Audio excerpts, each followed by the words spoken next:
सर्वप्रथम प्रघात पाडलाय आम्ही हा की मुरांबा घ्या आंबट गोड बोला.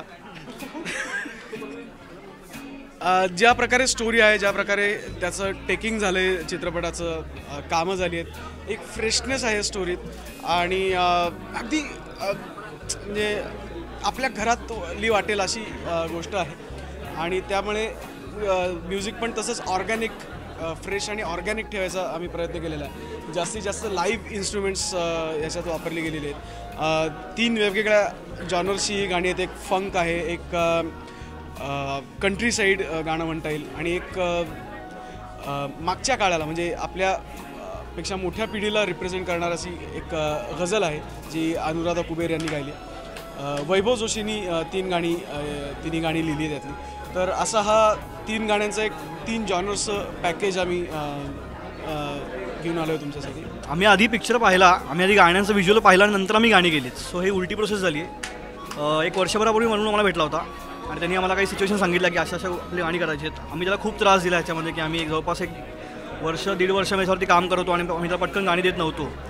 पण फायनली माझ्यामध्ये जे काय आउटपुट आहे ते चांगलं आलं आहे. आणि सगळ्यात महत्त्वाची गोष्ट अशी आहे की प्रोड्युसर्स आणि डिरेक्टर वरून ह्या तिघांमेसा सगळ्या लोकांनी तर सपोर्ट इतका महत्त्वाचा होता याच्यामध्ये की कुठलंही गाण्याच्यामध्ये एक आयटम ट्रॅक नाही आहे किंवा कुठेही असं एक रोमॅन्टिक नंबरच पाहिजे आम्हाला किंवा असं कुठलंही हिट सॉन्ग पाहिजे अशी कुठेही मागणी असताना त्यांनी मुद्दामून ठरवून सांगितलं आम्हाला की तुम्ही सॉफ्ट गाणी करा, तुम्ही लोकांसाठी न विचार करता आपल्या फिल्मसाठी किंवा आपल्याला आवडतील अशी गाणी तयार करा.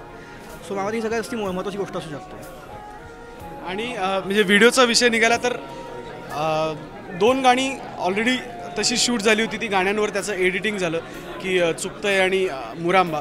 पण एक गाणं असं होतं की ते आम्हाला आधीपासूनच माहिती होतं की ते चित्रपटात विशेष येणार नाही आहे. पण ते वैभवनी खूप सुंदर गझल लिहिली ती आणि ते गाणं पण म्हणजे अनुराधाताईंनी फार सुंदर गायलं आणि त्यामुळे ते एक मस्त गझल तयार झाली आणि त्यामुळे त्यावर वरुण आणि अनिश वगैरे म्हणाले की आपण याचा व्हिडिओ करूया.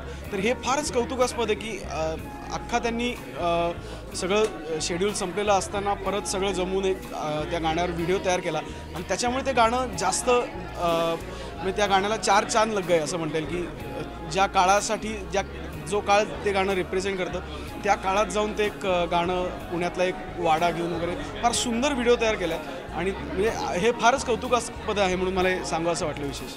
माझं पर्सनल फेवरेट गझल आहे कारण जसं हा आत्ता म्हणत होता की मूवीसाठी गाणी केली तर मूवीचं जास्ती प्रमोशन होतं. पण या गाण्याबाबतीत असं झालेलं की व्हिडिओ केला आणि त्यामुळे गाणं आज पोचलं आहे सगळीकडे आणि या गाण्याचं जास्ती प्रमोशन झालं आहे. तसं तर तिन्ही फेवरेट आहेत बट पर्सनली गझल जास्ती आवडते. जसराज तुला कुठली आवडते?